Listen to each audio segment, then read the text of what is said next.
అడుగుజాడల్లో త్యాగాల పునాదుల మీద ఎదిగిన నాయకత్వం మాది. నువ్వేందే చదువుకున్నది బీజేపీ లాంటి నువ్వే చెప్తివి. అదేవిధంగా పెరిగిందేమో తెలుగుదేశం లాంటివి, నౌకరేమో కాంగ్రెస్లో చేస్తున్నా అనబట్టివి. రేపు ఏడుంటావో తెలియని రకం నువ్వు. పుట్టుకో దాంట్లో, చదువో దాంట్లో, నౌకరో దాంట్లో, రేపు ఎన్నుంటావో నువ్వు. అసలు నీకు నీతి జాతి విలువలు నీకేమైనా ఉన్నాయా? పైసలు పెట్టి పదవి కొనుక్కుంటావు, పూటకో పార్టీ మారుస్తావు. చొక్కాలు మార్చినంత ఈజీగా పార్టీలు మార్చిన నాయకుడు రేవంత్ రెడ్డి. అరే మేము సిల్వర్ జూబ్లీ జరుపుకున్నాం. ఎమ్మెల్యే పదవిని, మంత్రి పదవిని మా నాయకుడు ఆదేశిస్తే గడ్డిపోచల్లాగా త్యాగాలు చేసిన చరిత్ర మాది. వెన్నుపోట్లు పొడిచిన చరిత్ర నీది. నీకు మాకు నక్కకు నాగలోకు అనుకున్నంత తేడా ఉంది. నువ్వా మా గురించి మాట్లాడేది? నీకు మాట్లాడే అసలు నైతికత ఉందా నీకు? ఇవాళ నువ్వు ఎట్లా అంటే ఊసెర వెల్లులు కూడా నిన్ను చూస్తే సిగ్గుపడతాయి.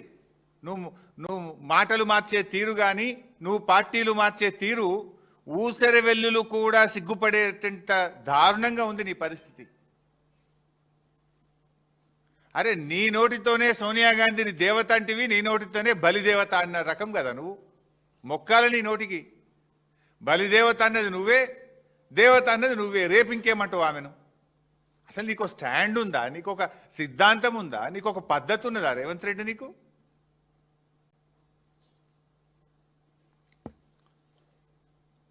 ఈరోజు నిన్న రేవంత్ రెడ్డి అన్ని అబద్ధాలే. కాళేశ్వరం లేకుండానే ఈ రాష్ట్రం అట ధాన్యం ఉత్పత్తిలో దేశంలో నంబర్ 1 చేసినట్టు నువ్వు చేసినావు. నువ్వు రాకముందే 2022-23 ఇది అఫీషియల్ డాటా. 2022-23లోనే 258 లక్షల మెట్రిక్ టన్నుల ధాన్యం ఉత్పత్తి చేసి దేశంలో తెలంగాణను నంబర్ 1గా నిలిపిందే కేసీఆర్ ప్రభుత్వం ఇన్ ద ఇయర్ 2022-23. అప్పుడే ఇన్ని వడ్లు కొనలేమంటేనే కదా ఢిల్లీకి పోయి మేము ధర్నాలు చేసింది కేసీఆర్ గారి నాయకత్వంలో. ఇవాళ ధాన్యం సేకరణలో కూడా 2020-21లో 141 లక్షల మెట్రిక్ టన్నుల ధాన్యం సేకరించి నంబర్ 1గా నిలిచిందే తెలంగాణ. ఇంత నువ్వు వచ్చినాక ఎప్పుడు సేకరించలే. ఈరోజు కూడా కాళేశ్వరం ప్రాజెక్టు నీళ్ళే పంటలు పండుతున్నాయి. ఇప్పుడు మల్లన్న సాగర్ కింద పండే పంట కాళేశ్వరం కాదా? రంగనాయక సాగర్ కింద పండే పంట కాళేశ్వరం కాదా? అనంతగిరి కింద పండే పంట కాళేశ్వరం కాదా?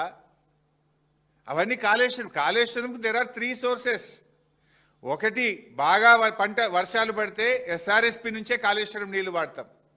మధ్య తరహా వర్షాలు పడితే ఎల్లంపల్లి నుంచి నీళ్లు వాడతాం. కరువు పరిస్థితులు వస్తే మేడిగడ్డ నుంచి నీళ్లు వాడతాం. గత 2 సంవత్సరాలుగా వర్షాలు పడ్డాయి కనుక ఇటు ఎల్లంపల్లి అటు ఎస్ఆర్ఎస్పి నుంచే కాళేశ్వరం మోటార్లు ఆన్ చేసినాం. కాళేశ్వరం ద్వారా రిజర్వాయర్లు నింపినాం. కాళేశ్వరం ప్రాజెక్టు ద్వారా లక్షల ఎకరాలకు ప్రత్యక్షంగా పరోక్షంగా సాగునీరు అందించినాం.